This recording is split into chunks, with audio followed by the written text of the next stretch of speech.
Hi, I'm Rob, and welcome to the Uncut Network. Every month we rotate between directors, actors, and super specific genres.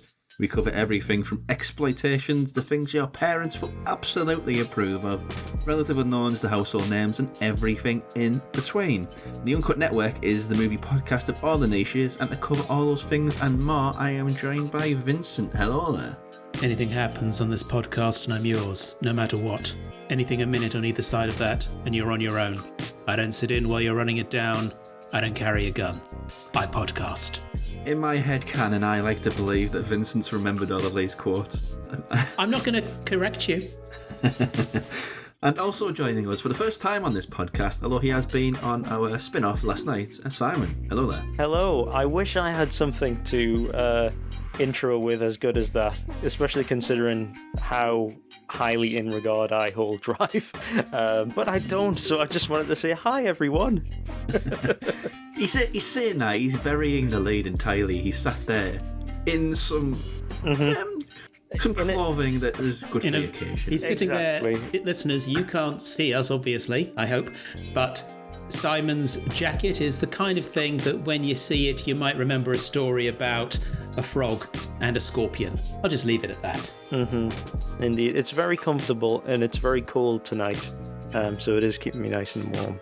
So it has practical uses as well as making sure that this podcast goes well. I'm viewing it as a lucky charm for tonight. Kind of segues nicely into basic question. How are you both doing today? I know you've both missed TV to be here, so I am appreciative of that. But otherwise, how are you both? Doing good. It's that the nights have drawn in. One could say winter is coming, but I think it might be more accurate to say winter is here. But that's okay. I'm well prepared for cold weather, as I am both kind of chunky and kind of fuzzy. So there's an image for you. Just imagine that speaking into this microphone and coming into your lovely ears, listeners, is actually a bear, and you're not far off. Yeah, I mean, he just described me. I'm going to describe him. He is indeed a bear. Okay. I'm also fine. I'm also fine, though. Thank you very much. Yeah. And the director that we're doing today is, we've kind of buried the lead a little bit there because we've referenced it already, but Nicolas Winding Refn. So we referenced it. Oh, he's on fire. He's so on fire. Is it winding or winding? Winding, as I discovered.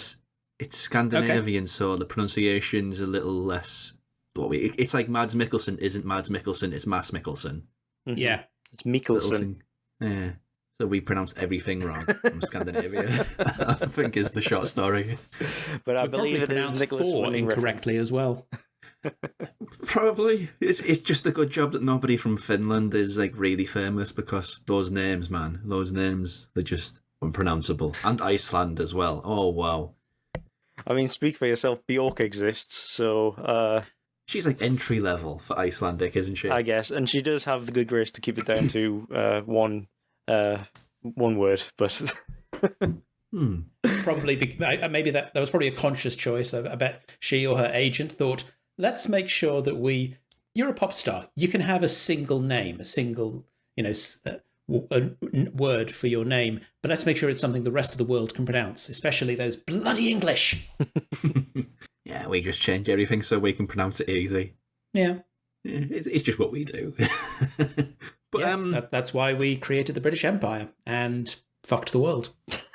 It's not the British Museum, it's stole by the British Museum. Absolutely. You should put that on the side of the building. But not be political. Let's get it back on Refn. We're doing Drive and the Neon Demon tonight, but he's got a colourful past with a lot of movies, TV shows, and efforts that he's made in his native Denmark, as well as his previous journey to America. So I think this is probably the best time to just sort of get a general idea of your feelings of the man and his work. He's a filmmaker for me who's made just like maybe a couple of missteps. I've liked most of his films. I've loved a good handful as well, Drive being the top of the bunch. But yeah, big fan of his earlier stuff. Not so much of a fan of Bleeder, which is his kind of dual narrative video store film with Mads Mikkelsen and Kim Bodnia, who's also in Pusher. Very much like the Pusher trilogy. Fear X, I would not like to say my opinion of nowadays. I remember seeing it many years ago and thinking it was quite curious. It's John Turturro in that, wasn't John it? Turturro, yeah. It's the film that Refn's disowned out of his filmography, so it's his Dune, wow, if you will. It's a bit flighty to disown a movie that you've made. So it's his Dune or his Alien 3 or his Piranha 2. Exactly. There you go. David Finch is wrong on Alien 3. It deserves better, but okay, we're not talking about him. David Lynch is wrong on Dune as well. I think Is all James these... Cameron wrong about Piranha 2? Never seen it, but I assume it's fun. Yeah, I'd agree with that. But yeah, and the Pusher trilogy. The Pusher trilogy's great. I think it peaks in the middle with the Mads Mikkelsen entry.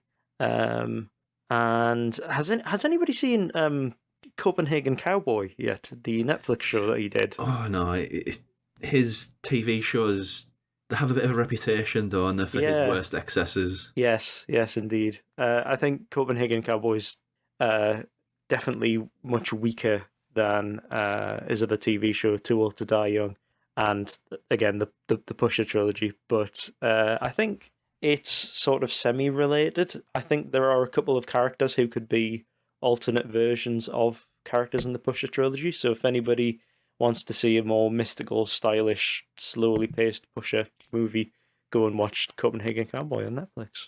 Yeah. It's just the freedom of having all of that time when he's a slow filmmaker already. It's a little bit... Not for me, I guess. Yeah. We'll just say. Vincent, have you seen Too Old to Die Young? No, afraid not. I was looking through Refn's filmography, and I have only seen 4 movies by him. I became aware of him with Drive, and after that, sought out a few other things. So I found Bronson on TV and watched that, and then when Only God Forgives, I made a point of seeing that in the cinema as well, and I caught The Neon Demon on TV as well. But that's actually it. Those are the only ones of his I've seen. I hear very good things about the Pusher trilogy, not least from you a moment ago. But it's on my ever-increasing list of things to watch. You know those lists. They never get shorter. Yeah, even before we get into it, he does have a canny knack of getting these actors just before they sort of break out and become huge stars, like Bronson, Tom Hardy. I don't think he was really a thing before that, was he? Not really. He'd done a few bit parts. I think he was in Band of Brothers, actually. He'd been in Star Trek Nemesis, which didn't do his career any favours. And weirdly, I discovered when I rewatched it, he's in Layer Cake, which I had never clocked. And he's in Rock and Roller as well. So there we go. This was his big breakout, really, wasn't it? It was. That Bronson movie. And the same with Drive, which we will imagine loop round to, but Oscar Isaac. My name's Charles Bronson. There's nothing wonky about my upbringing. Like most kids, I got into trouble. But it wasn't bad. It wasn't bad. And all my life, I've wanted to be famous.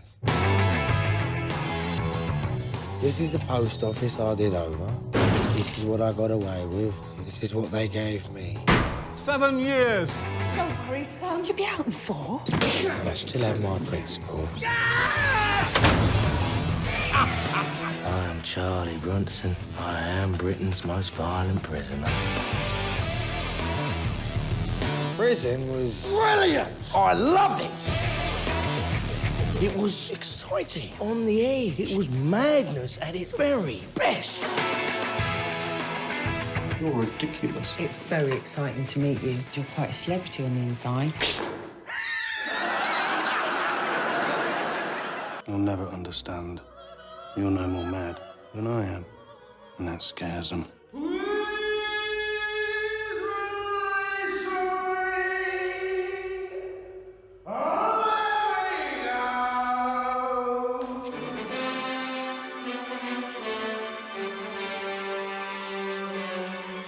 You're a brilliant artist. You're a star. I swear it! What do you want? What have you got?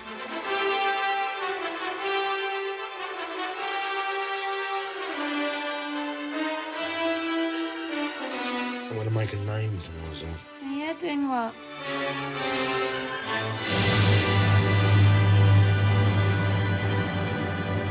Seeing as though you come dressed for the occasion, Simon, what's Drive about?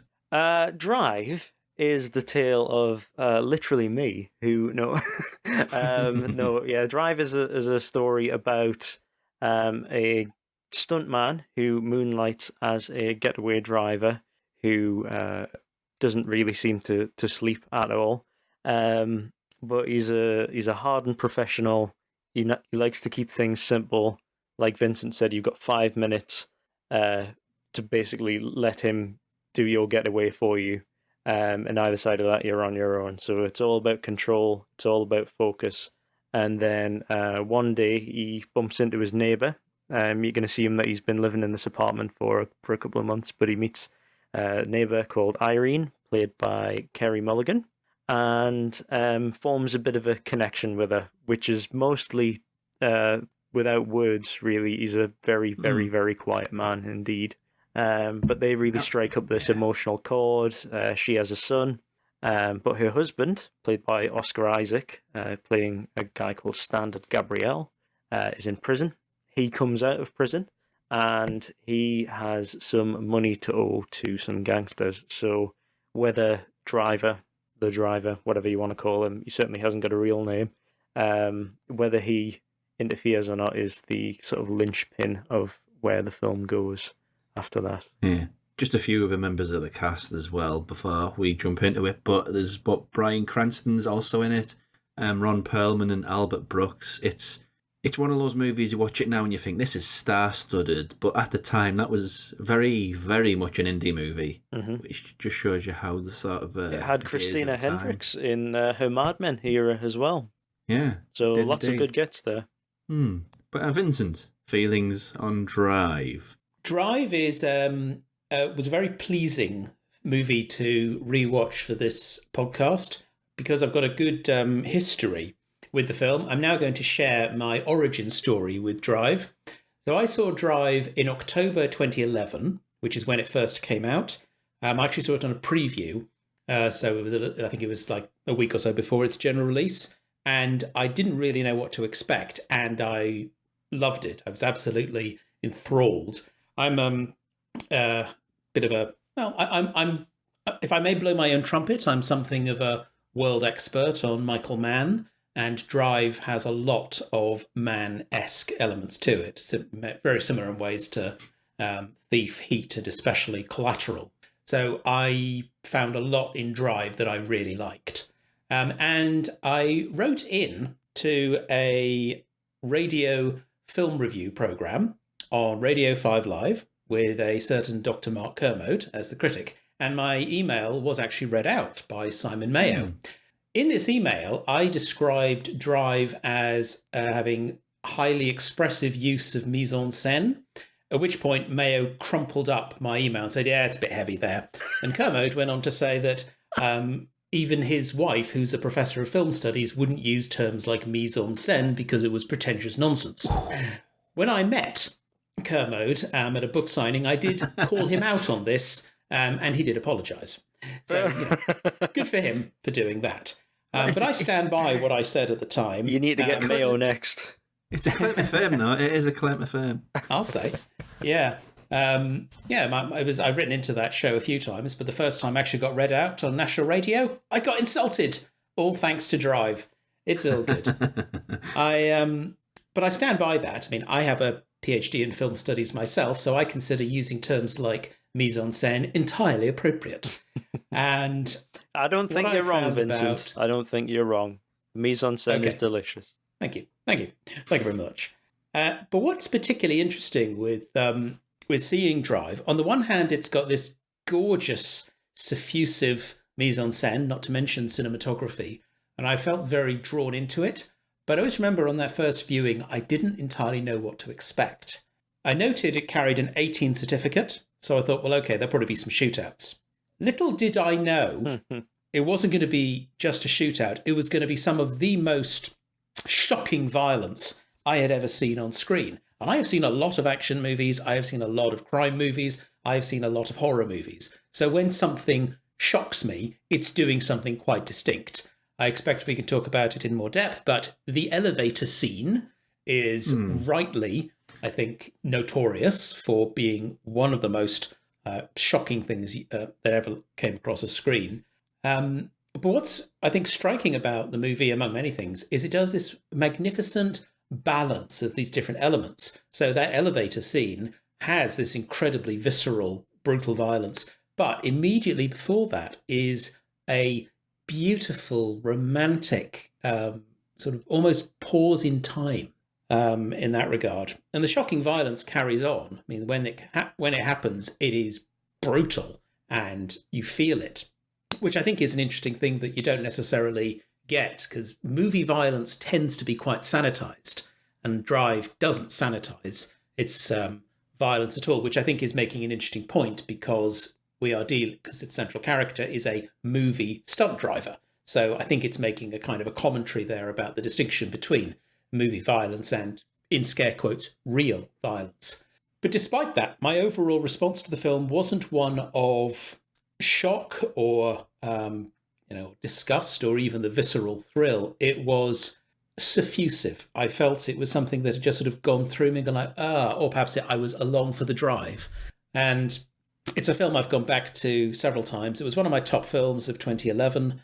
And when I've watched it since then, I've always found it, I always find it all the more beautiful and all the more compelling. And I find it, on this most recent viewing, I think it's stylish. I think it's scintillating. It is a true existential urban thriller. It's about transience. It's about isolation. And it's also, in many ways, pretty damn bleak and nihilistic. It's an example, I think, of a movie with a very simple story, but manages to suggest so much, and it doesn't at any point sort of beat you over the head with its meaning. It's very expressive and allows us, the viewer, to read into it what we like and go with it. It's one that I think continues to reward. One thing that I find particularly impressive about it was watching it in preparation for this recording. I did have a different response to it to when I'd seen it in previous times, but we'll come back to that, because Simon, Rob, what do you think of it? I think it might be my favourite film ever. Now, well, that was easy. Yeah, I mean, I truly, truly love Drive. I was looking at my Letterboxd account, and I've tried to log every time that I've watched it, and I'm currently on viewing number 25 since 2011. So I think it's probably my most watched film as well. That's a lot, yes. Yeah, I mean, look, you've got to remember that I was 15 years old when Drive came out. I regret to say that I did watch it on a hooky pirated copy, first of all.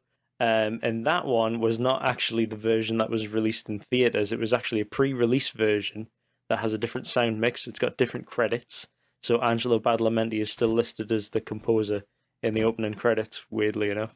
And also it's got unfinished CGI as well. So not wanting to spoil much, but there's a particular head explosion in Drive that was not actually finished in the version I watched. So I didn't really realise how truly brutal it was until I eventually watched the DVD the next year. I have paid my dues towards Drive since. So it was an 18 at the time. I couldn't really wait to see it. A friend hooked me up and I was like, okay, sure. Thank you very much. But yeah, I think it's a film that, like you said, Vincent, you get more out of every time you watch it. It's a very just exciting thriller first time you watch it, but I think now I've begun to read in a lot more to it, particularly to a few of the more sort of cheesy aspects of it. So, you know, there's the song A Real Hero by Electric Youth, is it? That sounds right, yeah. Yeah, which is comes twice in the film. First during one of the most romantic scenes where Irene and Driver go to the river and have a sort of nice afternoon down by the river. And also it plays over the credits as well. And I think that is the key to understanding the film for me, because in a lot of ways I've never really thought of Driver as human in a way, because he has sort of nothing particularly going on in his own like backstory or history. He just sort of exists in the center of the film as a character, as an archetype, and everybody else. I think Refn's main masterstroke with Drive comes with the way that he imbues all the other characters with like very complicated feelings and history. So Bryan Cranston's Shannon, he has a history with Ron Perlman's Nino, and Albert Brooks's Bernie. We get a lot about Oscar Isaac's Standard, and it's even small things like the limo driver, for example. There's a really lovely shot towards the end of the film where the driver puts on a mask and there's a dolly through a pizzeria window towards him approaching the door in the mask. But every time I watch that, I'm drawn not to the face in the middle of the window, but to the left of the frame, to the limo driver who's seemingly having a conversation with somebody off screen. And it's so naturalistic and it's so animated. And it just suggests to me that like there's so much else going on in the world of this film that the driver can never truly be a part of because he's not a real human being. And that is why he has to truly adopt the character of the stuntman, of the killer in the final 25 minutes. You may have something because the original score, I will touch on another score that came a little bit later on, but the original score is very literal in what's happening on screen and the lyrics that's being used in that specific instance. So the relevance of a real human being popping up twice, I think you're onto something there. I mean, I've only seen it 4 times, which for like a normal movie is a lot. But like a normal, it's not just a normal movie, Rob, for God's sake. When you've seen it in the 20s, you're picking up on this stuff on another level, I guess. Yeah, well, I don't know. I will admit that this time that I watched it, I sort of had it on in the background, just sort of soaking in the vibe. I watched it not that long ago, a few months ago. Showed it to my girlfriend for the first time, and she really liked it as well. So it's always fresh in my memory. Let's say that. But I think that's my main central read on it, and it's just the kind of sadness in that dichotomy of this man not being able to connect with the world because he's not part of it. Yeah, that makes a lot of sense, that. Which begs the question of how it works, because I think one thing you got to really talk about here is people forget how big this movie was. Mm-hmm. This wasn't just an indie hit. This was... It shaped culture for a few years around it. It was super, super popular to the extent that I don't know another example of this ever happening, really. That Radio 1 had a version of it commissioned where Zane Lowe, of all people, curated a alternative soundtrack which played on BBC 3, which was a channel, then it was defunct, and it became an internet channel, and now it's a channel again. Mm-hmm. And I flicked like once or twice between the normal score and that score, and yeah, it's odd. It's an odd experience. I hate the Radio 1 rescore, I will say that. In fact, I'm going to say I've only seen Drive 24 times because I don't count the rescore as a time that I've actually watched Drive, because it changes the experience so much.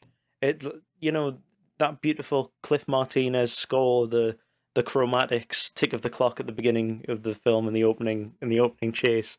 It's just such a well-oiled machine. And then when you start removing the cogs of that machine and replacing it with Play-Doh, it just it's awful. It gets the vibe right, but it's got none of the meaning, none of the substance. Exactly. And it's a soulless imitation. It feels cheap. Yes. And that's why I don't like it. But it's not cheap because the rights for all those different songs must cost so much more. Ridiculous expensive, yeah.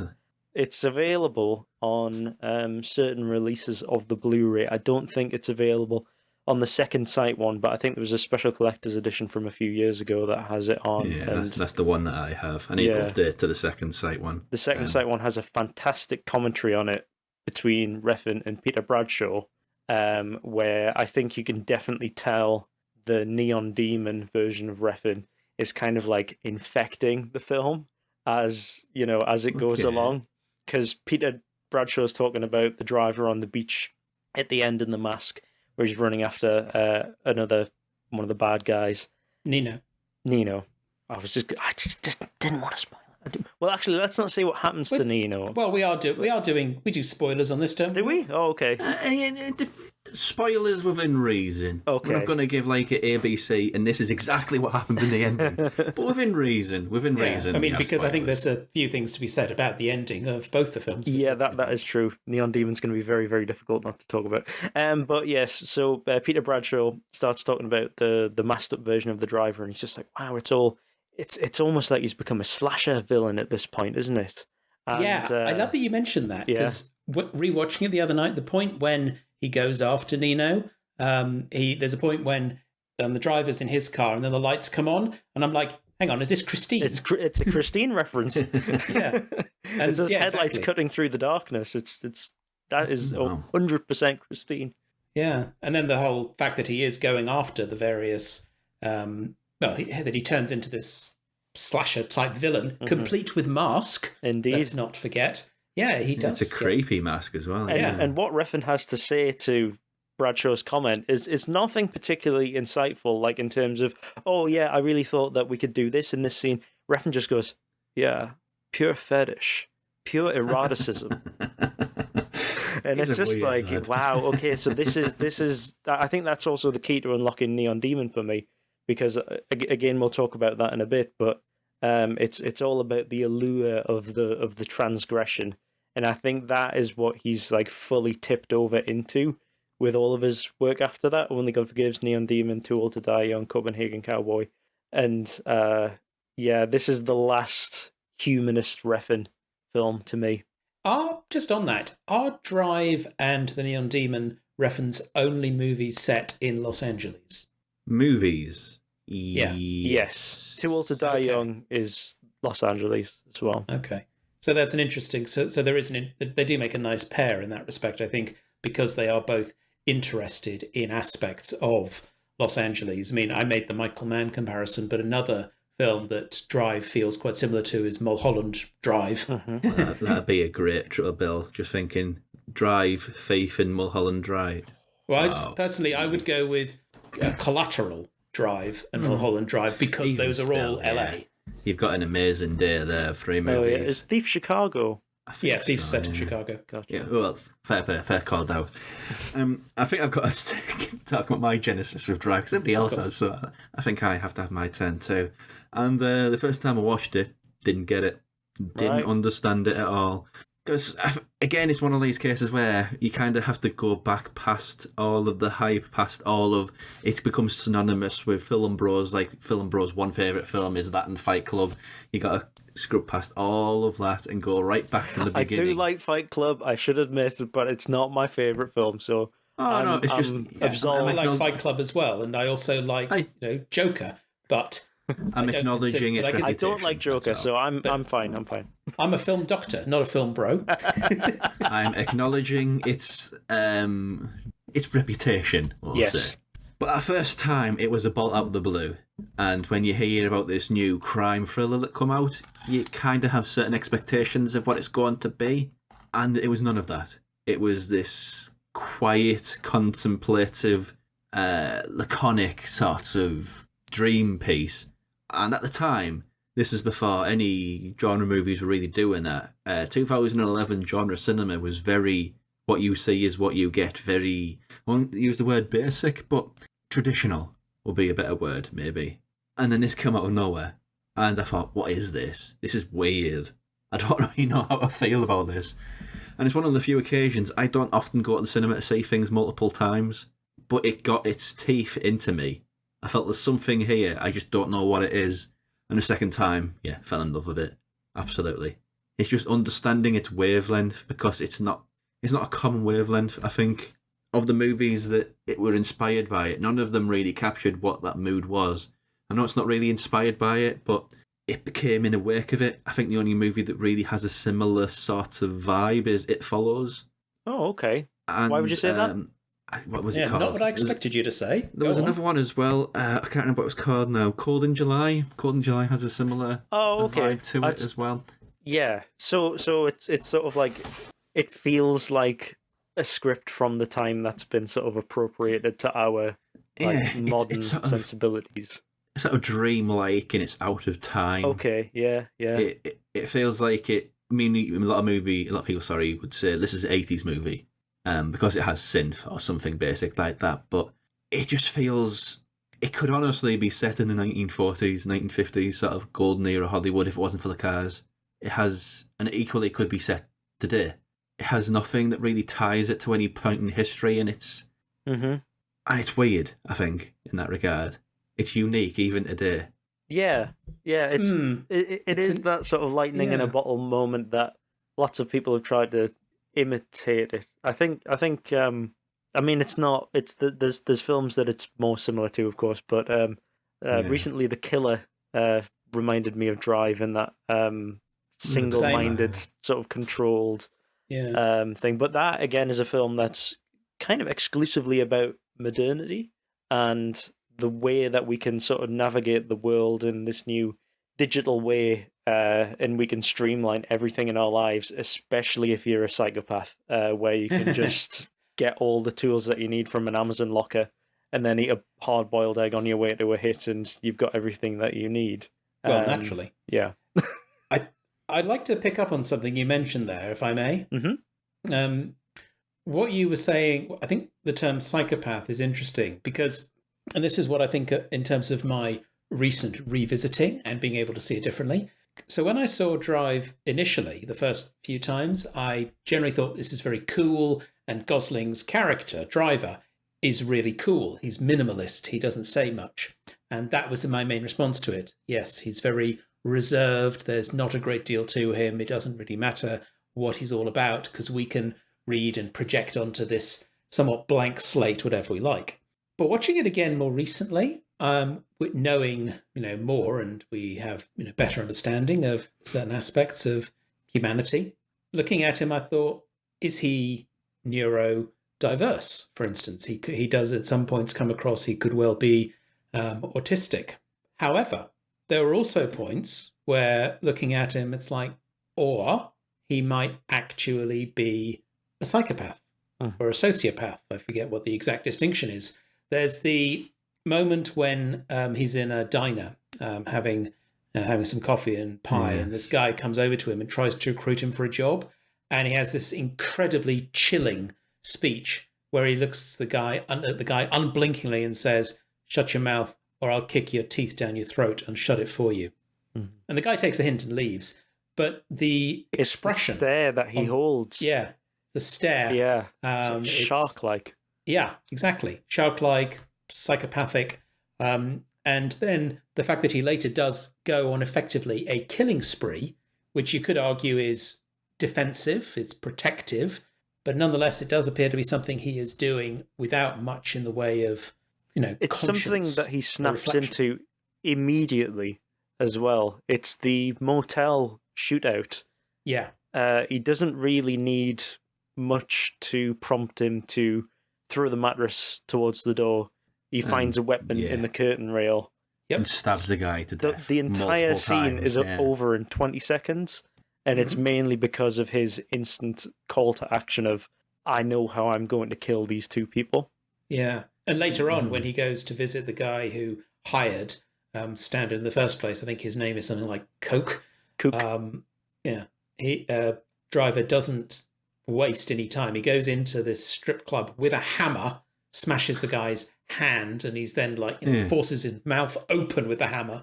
Again, it's shocking, but and here's the interesting thing, right? He doesn't flinch when he's doing that. However, the phone call, when he is just after that, when he's talking on the phone to Nino, there is this weird quivering throughout him. It's like he is really containing himself here, but at the same time, his expression, and this is, I think, testament to Gosling's ability as an actor. He's able to often do a great deal without doing a great deal. He knows how to do a minimalist performance, and his face almost looks childlike while also being clearly, very like a coiled spring ready to snap at any moment. And I do find it interesting to be able to go back to a movie and look at it differently. And of course, when he talks to Irene, he's often quite sort of stumbling. He's not very good. He seems most comfortable talking to Benicio, the boy. Mm-hmm. He has this sort of childlike quality. You want a toothpick, or it's just part-time, I gotta go.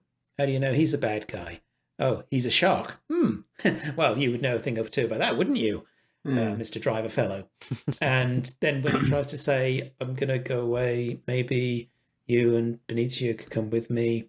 And you can see, he doesn't believe this, but he's saying it anyway, because he doesn't have very good communication skills.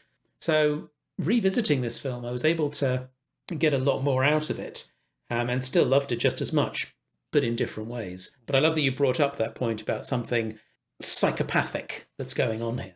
Yeah, there is something of a Western hiding in this movie. Yeah. Because he is the guy who just rocks up out of town, the stranger, the man with no name. But I hear that it's doing it in a very modernist sort of retelling and reframing of that. Yeah, absolutely. Because it's doing both the romantic thing, but also the nihilistic thing. Because on the one hand, the romance, as it were, I mean, not romance in the lovey-dovey way, but romance in the sort of, in the narrative way. This is like a grand romance between Driver and Irene, and it's doomed from the start. But it also has this nihilistic edge to it, because most of the characters end up dead in this, and there isn't any sense of redemption, despite the possible bright future that Irene and Benicio might represent for Driver. It's not a future. Okay, now we're into full spoilers for the ending. That's not a future he will have. And I think we know this from the start. We want it, but we know it won't happen. So it's got this kind of tragic quality as well. And even though that it has a lot of slow-mo and it's very stylized, and that's what I mean about it being romantic, at the same time, I think it's got this bleakness to it. And Refn is... He's almost like he's creating a romantic itch, but then he doesn't scratch it. Mm-hmm, mm-hmm. I think he does scratch it with the kiss, and then it's the only thing he allows himself to do. Yeah. Yeah, it's quite a chaste romance. Mm-hmm. It is. It's a handhold and a kiss, and that is it. Very old-fashioned. That is worth dying for, according to the film. Any closing thoughts on Drive? Because this is one of these movies where you could legitimately do a 2-hour episode on it alone, I think. Indeed. Well, speaking of closing, okay, so we have the character of played by Albert Brooks, Bernie Rose. He also is clearly a total psychopath. He kills without compunction. The point when he murders Bryan Cranston's Shannon by slicing his arm open with a razor blade, so he'll bleed out, is like, Gah! That's a really, striking moment. But the final confrontation between Driver and Bernie, they both get stabbed. Driver's been stabbed in the gut, and then he drives away. And then the final shots of the movie are, the final shot is a point of view shot through Driver's windscreen, or windshield, if you're listening in America, of the road at night, still with that wonderful song playing, Real Human Being. And I remember always thinking, okay, how do we read that final image? Because I think of it in 3 ways. Either Driver is on his way to a hospital, which is not likely. 2, he is driving until he dies, so he's going to bleed out. He knows this, but he will drive until he dies. Or, and this is the one that I quite like, is this is actually him still driving dead. He's almost like he's moved sort of passed into the afterlife, and he will be forever driving, or he is. So he's kind of like either the afterlife is him driving, or he is effectively now a ghost forever on the highways. Ironically, he became a real human being only to die and then move on. Mm-hmm. So I like, and I love the ambiguity of that. I don't think there's any hope that he's going to survive, but at the same time, I do like the ambiguity that we don't need to see him die, and we can think, well, perhaps it's not as blunt as death, because it's death for everyone else, apart from Irene and Benicio, but at least for maybe Driver, there is something else, which is, I guess, again, maybe that is a way of scratching the kind of romantic itch. Yeah. I think I've always kind of thought this in the back of my head as well, but did you know that Drive has a sequel? No. Yes, so the Drive was originally based on a book by James Sallis That I did know. entitled Drive, and the sequel is called Driven. So maybe that's where he's off to. Now you say that, it sounds vaguely familiar. I have not read either book. I don't think I will. I think I started Drive, maybe a year after the film had come out. And then when I realised that it was giving quite a lot of backstory to Driver, I was like, I don't think I want a part of this. I think I just would like to let him exist in his own little bubble in the middle of this beautiful film. But yeah, that's where I think he's going in the ending to the sequel. Okay. My only closing thoughts is just the emergence of actors in this. Mm-hmm. Oscar Isaac, very minor role, but from this he's become one of the most in-demand actors in Hollywood. Ryan Reynolds, for years he was dogged of accusations. Yes, too many Ryans. Ryan Gosling, thank you for correcting me. He was accused for years of being kind of not very good as an actor, not able to emote. And from his origins, I mean, I imagine he'd done movies before this, but this was his breakout. But from Drive to what he is today, this movie is just that lightning in a bottle moment. All of these great actors sort of coming out of nowhere and turning out great careers, as well as this weird little moment where, if you look at it now, it's a mega movie, a huge movie with huge stars. But then it was a very small, independent movie, which just happened to have numerous household names in the cast. Did you know what it originally was going to, who was originally going to direct and who was originally going to star in it, and how much it would have cost?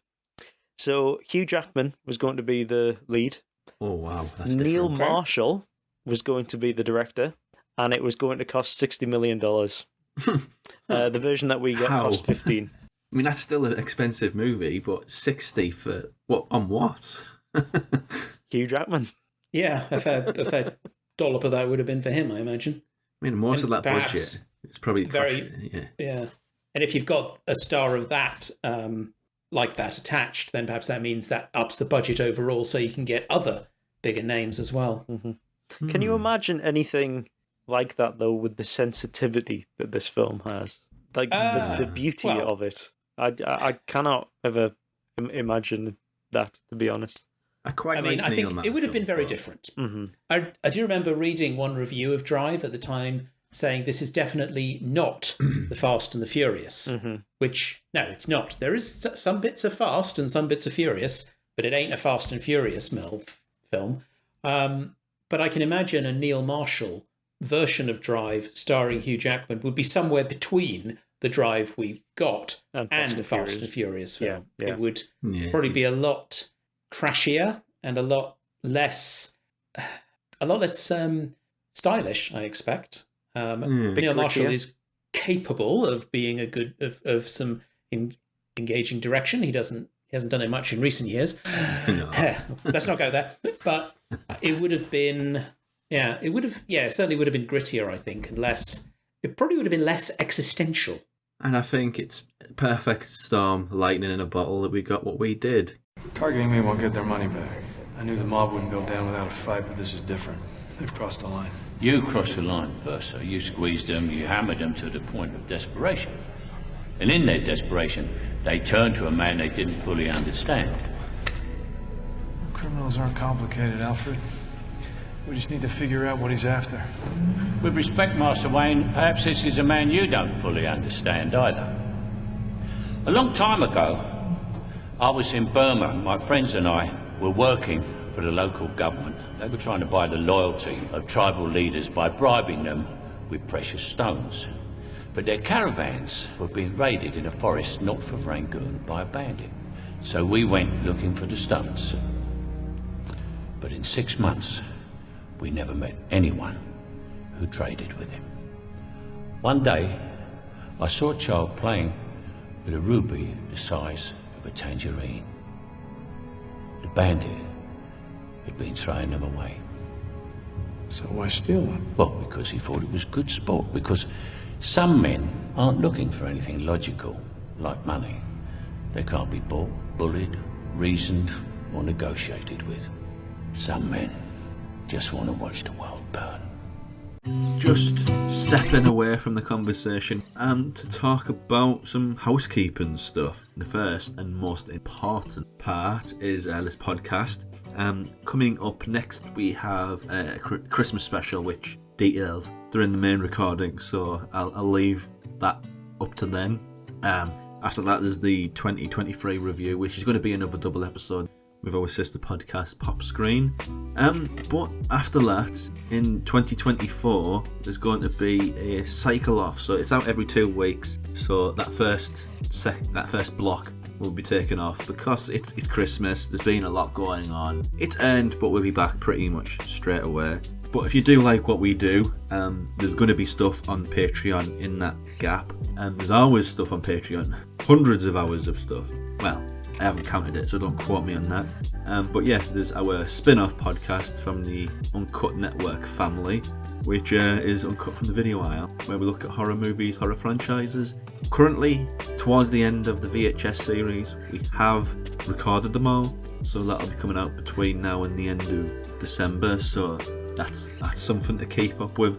And we're also announcing what we're doing with the next series, but I can't say what that is yet.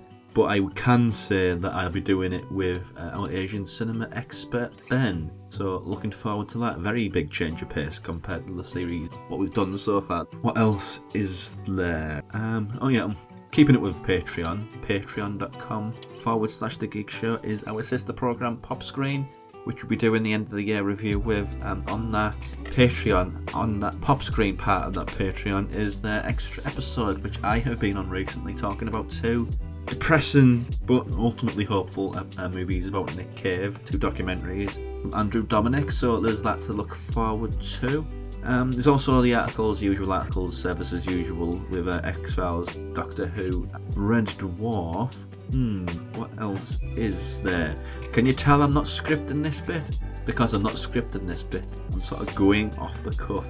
But no, I think that'd be about it really.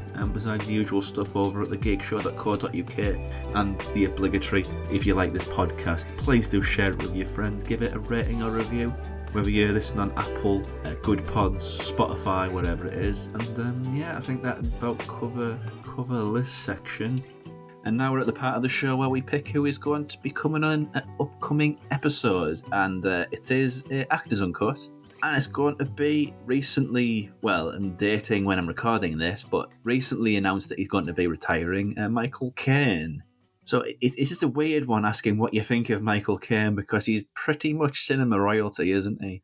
Yeah, I mean, I can't profess to being too familiar with his earlier work, but as a child of the 80s and 90s, Muppets Christmas Carol, raised me, and I was the era who were brought up with that song included in the film. And The Love Is Gone is heartbreaking even to think about now. And yeah, he was a Christopher Nolan regular. Like, you look back through his career, he's kind of done like everything a lot and well. Yeah, I feel like I maybe don't have the best representation of his entire filmography, because when I think Michael Caine, it's like, Muppet Christmas Carol, or like Jaws, The Revenge, or Austin Powers, Goldmember. Obviously, I think of like the Batman films as well. But yeah, I think I haven't seen a lot of his like more like crime, older kind of related films, but I do think he is fantastic in whatever he's in, and I think like I can't imagine anyone else working in Muppet Christmas Carol the way he does, because he just plays it so like seriously, like proper like thespian actor, and just like not really registered that all the other characters are played by Muppets. So I think he's very, very talented in that regard. I mean, he was known for such a long time of just being somebody who everybody had a bad impersonation of. It was always blow the bloody I'm not going to do it because it's just, he deserves better than that. But blow the bloody doors off. You're only supposed to blow the bloody doors off. Was it the Fast Show that used to do like a sketch that was just somebody like shouting, "My name is Michael Caine," and then like shouting something else? So, yeah, that's that. I mean, that probably was like alongside Muppet Christmas Carol was my first exposure to him as a child. Not really knowing the quotes, but I mean, seeing it's that same, sketch. yeah. I mean, he's been in some great movies. I mean, I wish we could do Children of Men again, but I just think that's one of the masterpieces of modern sci-fi. But can't do it twice on the podcast, so I think this might be a weird one where it'll be a Muppets Christmas Carol might have to be on that show. Perfect. Because it's a real outlier. The fact that he did that and he sang in it as well. That's not a guy who you'd think, yeah, give him all the musical numbers in the world, he'd be great. But kinda. And he made you care for Ebenezer Scrooge, who historically is not a character that people care about until towards the end when he changes. But this, he hammers home like the emotion of seeing like his sad history. You know, you feel for him watching it back.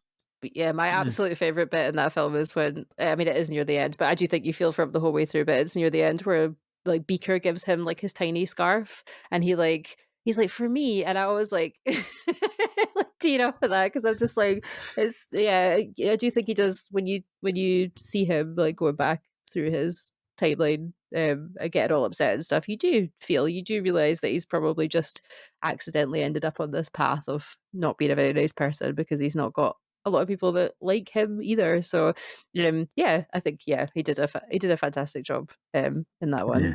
And his late career stuff with Nolan. I'm not a Nolan fan. That's going to be a fun episode when he comes up. Being a really opposite of a Nolan fan. But yeah, that stage of his career, some of the best work he'd ever done, I think. Great in those movies.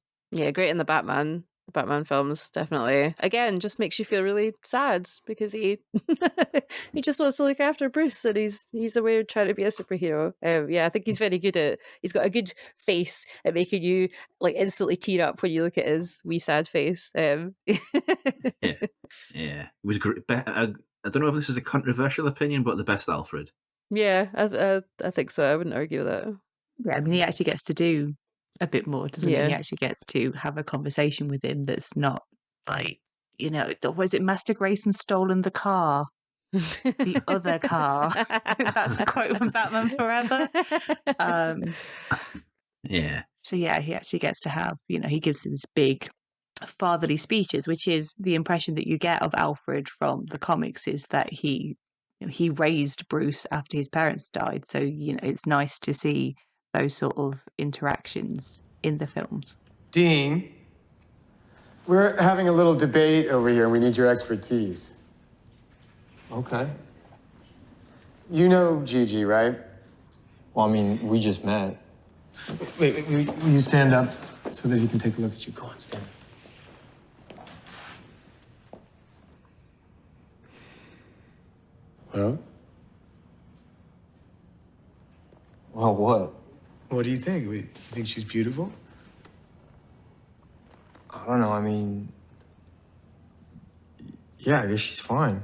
Yes, that's exactly the word that I was looking for. She's fine, right? You can sit down now, thanks. Thank you, Dean. Now, look at Jessie. Nothing fake, nothing false. A diamond in a sea of glass. True beauty is the highest currency we have. Now, without it, she would be nothing. I think you're wrong. Excuse me? I said I think you're wrong. Well, so are you going to tell me that it's what's inside that counts? Yeah, that's exactly what I think. Well, I think that if she wasn't beautiful, you wouldn't have even stopped to look. Back half of the episode now, with the second movie of the night, second Nicolas Winding Refn, movie 2016's The Neon Demon. And I feel that Vincent has drawn the short straw here. What is The Neon Demon? What is The Neon Demon about? Yeah. Okay, sure. Well, what is The Neon Demon about? That's easy. The Neon Demon is about the meaning and the meaninglessness of beauty. What is the plot? Well, a young model called Jessie has come to Los Angeles again, part of this Los Angeles duet, to model. She has a chance to she gets some pictures taken. She apparently has whatever it is that models need. So she's picked up by she gets an agent and she starts doing shoots, and she encounters some strange things. She's including at one point a puma in her motel room. And she ends up making some rather, shall we say, odd friends within the friends and acquaintances within the modelling community. Again, perhaps it's not unlike Mulholland Drive in this peculiar sort of subculture that this young, naive, wide-eyed waif finds herself in. And it gets increasingly weird as those who she thought would be friends and supportive turn into something almost vampiristic, until the end of the movie becomes something very, very unsettling, and you genuinely don't know what the fuck just happened. It's a strange film. It's suffusive. At times it's gory. It's dreamlike. And yeah, I think it is a movie that unusually perhaps is quite nicely summed up by its tagline, "Beauty isn't everything, it's the only thing." So it's a weird one because it is simultaneously a film about beauty and surfaces, but, well, I say simultaneously, perhaps I also mean paradoxically, not entirely. It's a film that could be very easy to make that rather cliched description of its more style over substance, except I think there is definite substance to the style. It is about images, it is about imaging, and it is about what is beneath the surface, even when what is beneath the surface isn't much there. So it is simultaneously about vacuity without being vacuous. Or, if you prefer, it's a bunch of pretentious wank. Okay. Which is a description I have heard of it that I don't share, but I do understand. Yes. Is that fair? Yeah, completely. Yeah, I think the fact that it is pretentious wank is the point as well. There was a line in the sand, wasn't there, sort of post. I mean, I think it's more true of Only God Forgives than it is here, but it was a shock, I think, that movie was a success. And in my headcanon again is Nicolas Winding Refn thinking, "You like my movies, do you? I'll give you my movie." And then he makes Only God Forgives, which is very, very difficult. I mean, Only God Forgives is absolute child's play in comparison to Too Old to Die Young. I cannot emphasize this enough. Too Old to Die Young feels like you should not be watching it. Yeah. It is a dangerous thing. On that sliding scale, I don't think The Neon Demon is quite as bad as Only God Forgives. It's a lot more fun, I think. Yes. I think his funniest film, I'd go so far as to say. I do find it quite a good farce of just bitchy, backstabbing, just evil of the highest order. I think also my main point with this one is that I think it's the beginning of the NWR brand. So before that point, it was always Nicolas Winding Refn. But now, on the front of everything, it's always those three letters, NWR. So it appears in the opening titles of this film like a YSL, Yves Saint Laurent. And now it's become a kind of more of like a sort of autograph whenever it appears in Too Old to Die Young or Copenhagen Cowboy. And also, so it's like a Spike Lee joint. Indeed. It's become his brand, as it were. And he has actually made a website called Buy NWR as well, which is a free-to-view trash curation website. So it takes quite a lot of things from the 60s that were previously considered lost, quite a lot of Southern Gothic lost films, and restores them and puts them out on there. So I think in a lot of ways... I will say good for him for the commitment to film archiving and wider distribution, because as so many films are lost, and to be putting in the effort to find them and make them accessible, I applaud that. Exactly, yeah. And I think as well, a lot of the things that he put back out into the world, all these lost things, have a similar sort of transgressive feeling like the Neon Demon does. It's just with the Neon Demon, it is literally wrapped up in the aesthetics of a perfume advert. So Yes. initially you've got all of that kind of, young starlet arriving in the city, everything's shot gorgeously, and although there's always something sinister like sort of occurring on the outside, it does still hold that beauty throughout. But then towards the end, of course, it does completely tip over into vomiting, cannibalism, necrophilia, gushing period blood in the moonlight, all that sort of stuff that would not look out of place in a Lucio Fulci movie instead. So I think it's... but it's so artful. It kind of is, though. I know. Hey, I wasn't being ironic. There's people who've done this, what they accuse NWR of. There's people who've done far, far worse than what he does here. Yeah, I think he does also... Just the loop round to Drive as well. At the time, Drive was like, oh my God, this is so extremely violent.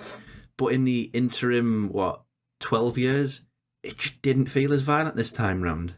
It's just... No. Time has tamed these movies. Not a lot, but it's tamed them a little. Well, everything has to go a step further. So since then, things have got more extreme. Hmm. What do you think of the Neon Demon, Rob? I don't know. I genuinely don't know. How do you feel about the Neon Demon? Again, I saw it the first time and I sort of liked the artifice of it. I liked the style of it. It was very singular, beautiful in a cinema, beautiful experience in a cinema. A second time, watched it on my computer, on streaming, whatever it was. And yeah, I don't know. It's just a difficult movie. It's a difficult movie to pass. It's the same issue I had with Drive, but I think it's one of those movies that I think I will have to watch a good few more times to actually find where I land, really. I think it's such a hypocritical provocation, like all the best kind of provocations are, because they do come from, both sides of the issue. I think that it is very, very easy to just sort of talk yourself in circles of just going, yeah, it's kind of good, but it's also kind of like irresponsible and bad in a lot of ways as well. I'm not going to say that. I'm not going to sort of suggest that it's bad because I don't understand it yet. But it's just, I'm figuring out my opinion. I think all of those things are very, very valid, though. It's a film I absolutely love, but it's a film that there's this kind of gnawing guilt in the back of my mind. I'm like, why though? Why? There's so many sort of questions of like a dodginess to it that I just... The film doesn't sit easy with me, even though I have a lot of time... I have a good time spending time with it, Yeah. What do you mean? You use the word irresponsible, Simon. Yeah. What do you mean by that? That's a good question. It's when a filmmaker comes out with something so kind of... It's an icky take on an obvious issue that you kind of feel like, do you need to be saying this? And I often feel like Nicolas Winding Refn has sort of become that in a way, where it's like, what do you have to back up these images that you're showing us at this protracted length and with this level of style and confidence? You know what I mean? No. Okay. Well, I think sort of as a parallel, I see a lot of commonality between this and Men. Okay. As in Human Men or the movie Men? The movie Men. Specify, yeah. It's particularly a story about women and women's experience, but it's told by a man, and it might come across the wrong way when he's making these statements, when he's taking these stances. Yes, that's kind of what I mean. I think Men takes it way further, and it's way sleazier in what it's trying to do, but there's common ground. Okay, all right. Now I think I understand what you mean by irresponsible then. It's a manner of... So when you first said that, I thought, is this to do with it being exploitative? But there's an element of that, I think. Okay. So an element of I guess exploiting the thing you are simultaneously critiquing. Yes, exactly. So it's it's the issue of depiction versus endorsement. Interesting, because I mean, I would say that's a pretty common issue. You can find that with a great many filmmakers. I mean, we've mentioned Fight Club a few times. Yep. Is this doing a critique and a satire of consumerism while itself being a consumer product? Yeah, exactly. Or something like, or to go, the other end of the scale, like Avatar, which is got a very clear environmental message, at the same time still has to be manufactured with resources that would have involved a certain amount of natural world exploitation. Interestingly, the idea of it, you saying previously describing it as irresponsible, sort of got my mind whirring. And maybe there's an interesting comparison to be made with another Danish filmmaker, Lars von Trier. Who else? Whose work has been accused with things like Antichrist and The House That Jack Built, is accused of being misogynistic, or at least is depicting misogyny, and it can be hard to know which is which. And I suspect, and in the case of the Neon Demon, we've got something similar. Here we have a representation, an expression of the cruelty, the vampirism, the cannibalism of modelling and of beauty, but at the same time, it's being really pretty. It's being very beautiful. So many ornate arrangements, so many, interestingly, women being shot in a way that could be seen as exploitative, as being, the male gaze and objectified. But I do find it notable. Firstly, our protagonist, Jessie, played by Dakota... the other one. Elle Fanning. We don't see her naked. That might just be a thing in her contract that she had a no nudity clause. On the other hand, when we do see, and I've forgotten her name, the other one, Jenna Malone. Thank Ruby. you. Got halfway there. So Jenna Malone and the other two models, although they are posed nude, it's in a way that is, I think, even though one could say this is doing something objectifying and to satisfy the male erotic gaze, I don't feel it's satisfying to that gaze. It's almost doing a bit of a mirroring on that gaze and saying, hey, look at these women. Aren't you gross for looking at this? We're going to look anyway, but you should feel gross. So perhaps that's the discomfort, the tension that's going on here. I believe it was also shot by a woman. So it's a female cinematographer. I'm just going to double check you're right, this. yes. But it's accused of all of these things like the male gaze that you're talking about, but it's also corrupting the things that it's accused of in a way. Yes, absolutely. Yeah, Natasha Breer shot this film. Okay. Very good cinematographer. Rob, could you say a bit more about that? That was intriguing. Well, it's kind of, I know neither of you have seen the movie, but there's a type of, there's a phase in Japanese movies in the 1960s called Pinky Cinema. And Pinky Cinema's idea was basically as a means to get teenagers into cinemas, and it did that by basically crafting a lot of soft porn movies. Put them in the cinemas, did well for a certain amount of time, just sort of ran out of steam. A few years ago, controversial though he may be, there's a director called Sion Sono.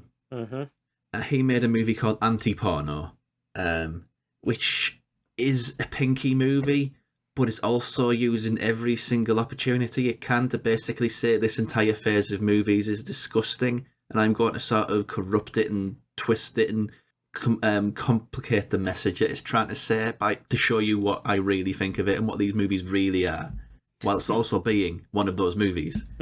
It's... Well, I think with Sion Sono as well, he has actually been outed as a very bad person recently. He really has. This is what I'm on about. It's like, is it just a matter of time before... I couldn't think of another example. These movies are cancelled. Particularly, like you said, Lars von Trier, I think he made The House That Jack Built after the Bjork accusations that were very, very... Well, they didn't mention Lars von Trier by name, but it's probably Lars von Trier in those harassment allegations. Which is odd, because they worked together long ago.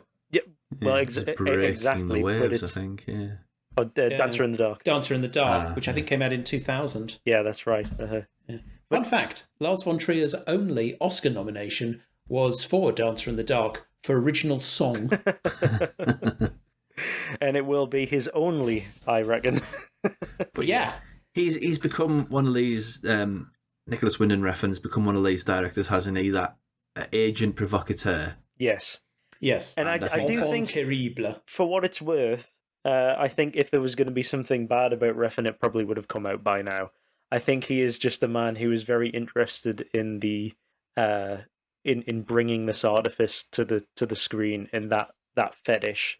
You know, he was talking about the pure fetish, pure eroticism of the slasher scene at the end of Drive, and I think this is fully a fetish movie about the way that we consume fetishes on a daily basis. Whenever we're watching an ad break and then there's something for cool water comes on, or it's about how we also buy into these starlet stories as well. I think he does set up early in the film some interesting questions about the age of consent as well. Yes, he does poke the bear of borderline pedophilia, doesn't he? Yes, he does, especially in that scene with Carl Glusman as the photographer, who finds out that she's only 16 years old, just turned 16 years old.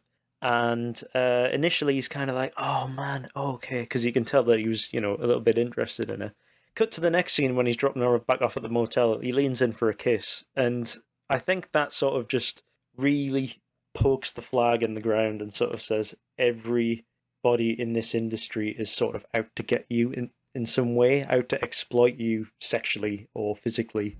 And it then gets, I guess it pushes that to its logical conclusion later on when the Jenna Malone's character, whose name I've forgotten, Ruby. That's it, isn't it? Ruby. Yeah. When she's like, she's a good person. She's the friend that Jesse needs. Takes her into this huge house that she's house sitting for, and then essentially tries to sexually assault her, and then ends up killing her and eating her. So I suppose it's literalizing in that respect. I mean, that's when the film goes into its completely bonkers final movement. Yeah. But it's literalizing this idea of people being consumables. 100%. I've got just a question of like the logistics of this film as well. Yes. Why does Gigi get sick? Sarah doesn't, and then Ruby gives birth to something. What's going on here? Can we unpick this a little bit? Guilt on one level. The one whose stomach gets upset and she ends up throwing up an eyeball. Guilt on that, she literally can't take what she's exploiting from other people. Is it because she's physically less human than all the others? Because she's the bionic woman, so she can no longer consume. Because she's had all the work done. Yeah, exactly. She's not beautiful anymore. I mean, that's one of the scenes, isn't it, in the diner? Yeah. I mean, this young girl is beauty. She's pure, and this woman is just fine. Because she's had so much plastic surgery, she's kind of lesser now. Mm-hmm. So it does over her, yeah. Or it might be a further idea, of course, the of the models who need to not eat, need to not take in nutrients because they need to stay, skeletal. So she's overeaten. Yeah, giving herself a bad tummy.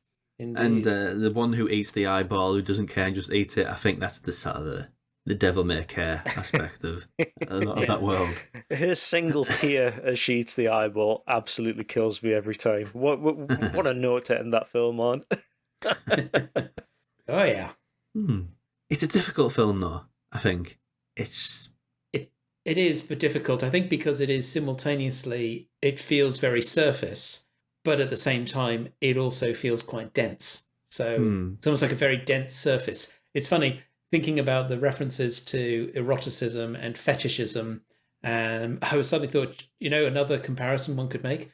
Nicolas Winding Refn is the art house equivalent of Zack Snyder. That's an interesting. Yeah. Yeah, well. Yeah, all right. You can have that one, sure, yeah. I mean, I could imagine a version of Sucker Punch directed by Refn. I think this is the film. It's the exact... And it might be the Neon Demon, yes. And it is a much better film in that case. Yeah. Sucker Punch is awful. Well, I mean, oddly, I'll just go a little bit further down this rabbit hole. I find Sucker Punch fascinating because it's so weird. Yeah. And the same can be said of the Neon Demon. It is so weird Different that I think ends that of the means weird... it rewards repeat viewing. Different ends of the weird spectrum, yes. Oh, yeah. I mean, it's interesting sort of point of his career as well. Did he make any movies after this? I don't believe he did he? He No. sort of took a time away and then segued into his streaming platform and the TV shows. I mean, if you view, certain episodes of Too Old to Die Young as films, because some of them are like 100 minutes long, he's made a lot of films since. But yes, it's definitely this is I think the last instance of him reining in his pace quite well and letting the mysterious moments just sort of hang there more. I don't want to word it like this, but I can't think of any other way to word it. But the Neon Demon was his last moment of sort of mainstream relevance. Don't be so sure. Because, I mean, from what I know at the moment anyway. Do you want to know what he's doing next? I don't know. He's doing his next feature is Maniac Cop. Oh, well, I thought this was going to be another TV show. I was just looking on IMDb, and it is shown as being it's in development as a movie currently. As a movie, okay. His next thing is Les Italiens, for which is a TV series, but Maniac Cop, apparently to be set in Los Angeles. I'd be interested in that. Will be his next feature. But for a while at least, maybe that's not the case when that is released. Okay, but for a while, those TV shows didn't really have any sort of cut through. They didn't have any marketing. No. And they seem to be like the most cultish of cultish objects where only really Winden Refn completists really know they exist, to be honest. They really are. Particularly Copenhagen Cowboy, which I started the first week that it came out, January this year. I was like, great, we're going to have a new show. And then I got 3 episodes in and I was so apathetic towards it that it took me until last weekend to actually finish it. That's a long run. Yeah. And are you glad that you finished it? For the right reasons? I wasn't up until the last 20 minutes, which Neon Demon-like do tip over into complete insanity. And the scene that it chooses to end on sets up a season 2 so bizarre that it will obviously never get. Because it's a 6-hour-long mini-series of just kind of failing to start. It's a very strange one because it's got multiple different threads. Again, it's got that like thing about there's potential vampires in there. There's sort of mystical warriors, underground crime world, stuff like that. And it just never really gels anything together. It's like the deleted scenes of Too Old to Die Young, which I will stand by, despite its, very ill-disciplined moments. But it's, I think film is the medium for him. Yes. Because the 2-hour runtime gives him more than enough to kind of explore all these little kernels of ideas. It's and, a degree of restraint as well. It's the contained narrative. Yeah. And as I think, we've all indicated we're big fans of Drive, that it makes a film that makes a virtue of its simplicity. Mm-hmm. Yeah. I will say I am an apologist to only God Forgives. So I am an advocate for Only God Forgives. People hate that movie, though. Yes, they really do. But I am not one of them. I really like that movie. That said, I saw it when it came out. I've not seen it since. Maybe if I watched it again, I'd be like, oh, Nick, really?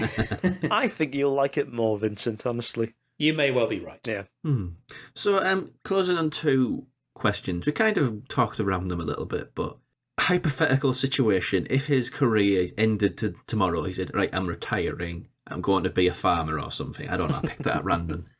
Do you think he's had a satisfying film as a career, as a filmmaker, TV creator, whatever you want to word him as?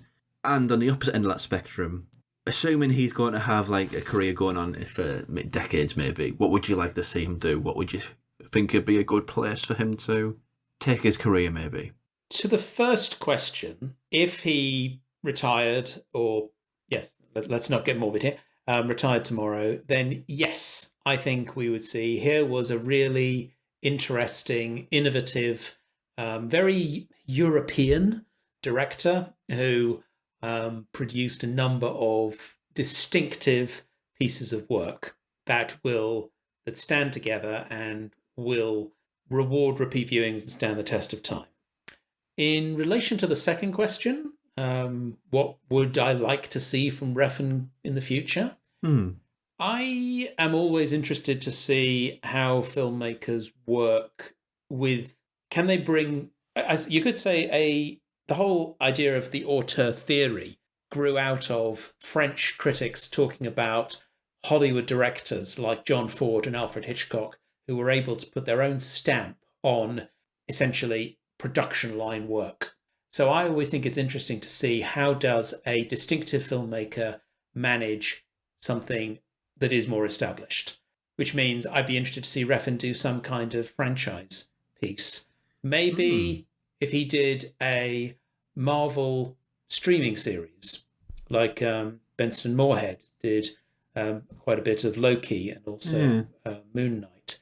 So I think that, or if there were a more sort of a feature-length version of something like Werewolf by Night, I can imagine Refn might appeal to that, might go well, that he would have been an interesting person to bring in back when Netflix were doing Marvel series. It's interesting, though, that I'm going for series. I don't know if his particular style would be so effective for a blockbuster movie.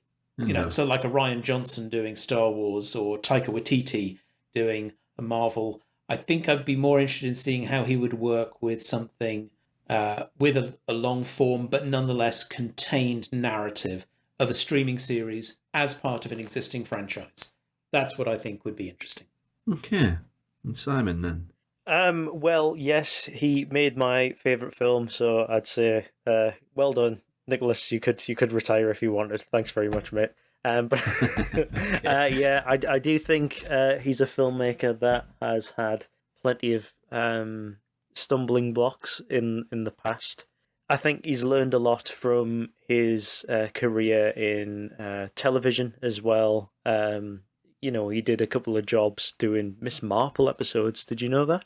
In the mid-noughties. So he did a couple of Miss Marple episodes. Let's not have Nicolas Winding reference Miss Marvel. What you would like to see that? Maybe there's a Scandinavian superhero that. Yeah, Thor. Yeah, you could do a Thor TV show. Yeah. And then from there, obviously, he went on to do other British things. Bronson. He worked with a sort of primarily Scottish cast, I believe, for Valhalla Rising. And yeah, it's just one of those careers that's got a little bit of everything. Not everything works, but I think almost all of it is worthwhile because of the journey. From him next, I'm going to talk about something that could actually really be happening. He has quite a close friendship with Hideo Kojima, the game designer behind Metal Gear Solid, Silent Hill. Did he do Silent Hill? I believe he did. Silent Hills. There you go, yeah. That PT it was called, PT, I think. There you go, right, yes. Basically, yes, he is very close friends with him, and he was actually in Death Stranding, the video game that Kojima did, which I loved. I think it might be the last video game I'll ever play because it was just one of those sort of perfect, sort of like interesting games for me.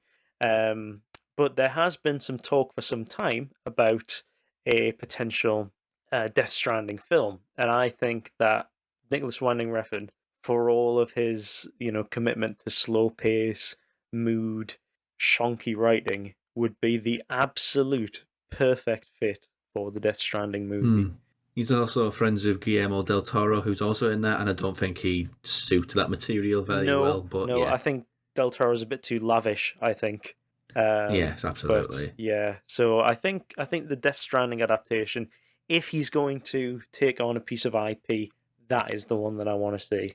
However, the next piece of IP that he is involved with, and I believe it's coming out in the new year, is the BBC's Famous Five adaptation, which he has created. Oh, he's a... What? This is absolutely true, weird. James. Look it up. Very, very weird human being is Nicolas Absolutely. Winding Refn. So this is him getting into his family era. And you know what? I'm all for it. So long as it ditches the stereotypes and racism and sexisms of Enid Blyton, that's okay. No, he's going to indulge in all of that in heavy, stylish ways. And maybe, like with the Neon Demon, he'll be doing it for the sake of some kind of critique and satire, which is okay too. I'd watch it. Yes. So, where can we find people online and their work too? Vincent. Well, there's 100,000 routes across the internet, but I can give you a 5-minute window where you can find me. You can find me on the monthly podcast Invasion of the Poddy People, where myself and my co-hosts Russell and James talk news, talk features, talk reviews, and give recommendations. You can find that podcast on the Not Just for Kids Movie Club release of the Not Just for Kids podcast. And then you can find me at Dr. Gain. That's DrGaine. I am on Instagram, I'm on X, or as I like to call it, Twitter, Threads, Blue Sky, and Letterboxd. And you can also go to my blog, Vincent's Views, as well as Bloody Good Scream and the Critical Movie Critics, and indeed The Geek Show for my reviews and commentary. So yes, I am reasonably easy to find. You find me, and I'm yours. You don't, you're on your own. And Simon? I'm also on X and Instagram as Simon Ramshaw, SimonRamshaw. You can also find me on Letterboxd. That's where the majority of my thoughts go up. I also write for The Geek Show, funnily enough. And I'm also currently writing for Asian Movie Pulse, where you're going to find me talking about Asian movies. And I also co-host a podcast, or did anyway. It's been well over a year since we've done an episode, but guess what, Vincent? It has an eerily similar name to yours, and I did not realise this. Invasion of the Podcasters. Oh, that is so weird. Very uncanny. But you can find us on X and Facebook as Podcasters, and you can also find us on Instagram at Invasion of the Podcasters. Poddy with 2 Ds. And yes, that'll wrap us up for another episode. Yes, you can find me across all the podcasts across social media everywhere as Uncut Robcast, including Letterboxd, which I've been very lax with this year. But I'm there nonetheless. And I think that'll be about, that'll wrap us up. So coming up next episode, it's effectively our Christmas special on Michael Caine. So I think I'm leaving that wide open to tell you. It's clear what movie we're going to be doing in that episode. It's pretty clear. Get Carter? Yeah, absolutely. You're not wrong. And until then, we have our Christmas special, and then after that, the inevitable review of the year. There's lots coming up on the podcast soon. So thanks for listening, and we'll see you in the next one. Bye bye. Remember to stay a real human being and a real hero.